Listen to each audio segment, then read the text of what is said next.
Hello, my name is Ethan. This is Advanced Concept Presentation 3. Today we are working with both vinegar and, you might not be able to see it, but we have some baking soda, acetic acid, and sodium bicarbonate.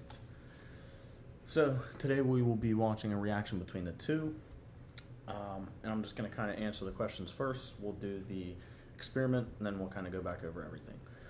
So first question was, which is the Bronsted acid, which is the Bronsted base? So our acetic acid is going to be our Bronsted acid, which a Bronsted acid is an acid that gives up a hydrogen. Our sodium bicarbonate will be our Bronsted base because it will receive a hydrogen, and it'll break down into, we'll go over the breakdown a little later. Products of the reaction. So first we're going to see, like I said, we'll break it down now. I said we'll break it down later. But we'll see our sodium acetate, which is CH3COOH, CH3COOH, correct, mixing with our NaHCO3, and it is going to give a hydrogen, and it's going to receive a sodium, so it'll break down into sodium acetate, which is CH3COONA. Our other half of the equation, our sodium bicarbonate, will receive an H and it'll turn into carbonic acid. Carbonic acid is an unstable chemical. It has an unfavorable charge, so that'll break down further into CO2 and H2O. Next question. So in total, our products are sodium acetate and H2O, CO2. Types of reactions occurring. So we have a neutralization acid-base reaction. Our acids and bases, like we've gone over before, are sworn enemies. They'll always try to neutralize each other. So that's our first reaction. And then we also have a double displacement where we have the acetic acid and the sodium bicarbonate forming both carbonic acid, CO2, H2O. Carbonic acid and then CO2, H2O. Question number 4 was the the drawing, which I'll go over in just a minute. We'll do number 5 first. What is the limiting reactant? And I have the math written out for this. So we have our acetic acid, which is vinegar, and we took 100 mLs of that.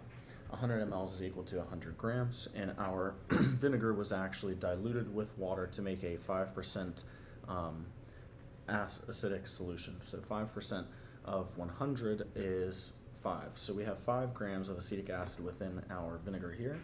So we'll do the math for that. 1 mole over the molar mass, which is 60.052, multiplied by our given mass, which is 5 grams over 1. And for that, we receive 0.08 moles acetic acid.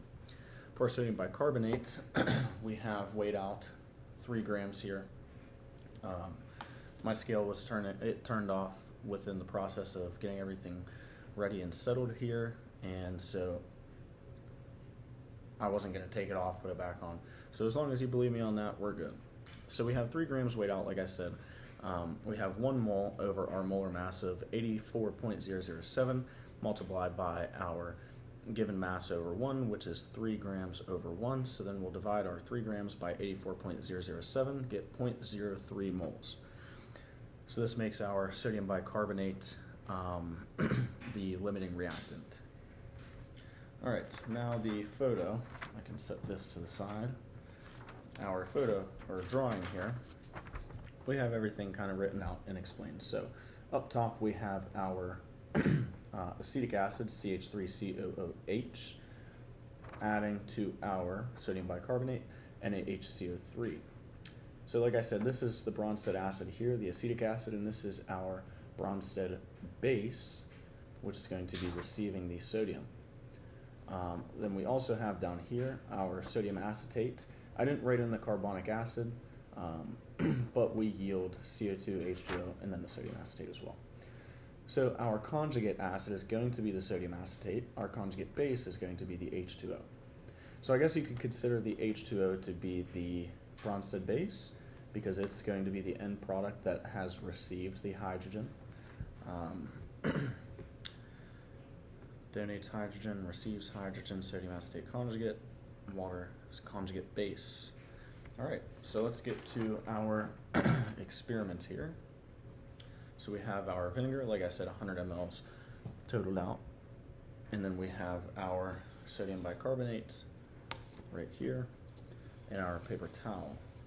So we'll take this out, kind of try to fold it over, make sure there's no spilling out of the sides. And we will drop this down into here and watch it react. Alright, so you can immediately see some CO2 being released. And it's nice to have the paper towel there to kind of keep things to a minimum, not create a big mess. So you can still see it bubbling. You can kind of see down in the bottom there, it's a little hazy. There's a whole lot of CO2 bubbles being released. So like I said, in our reaction, we have our sodium bicarbonate and our acetic acid. They're coming together, they're forming carbonic acid, which is unstable. That is then releasing CO2H2O, and that's it there. So I will briefly once more cover all the questions, make sure I haven't missed anything. Bronsted acid, Bronsted base, Bronsted acid, acetic acid, Bronsted base will be our our sodium bicarbonate.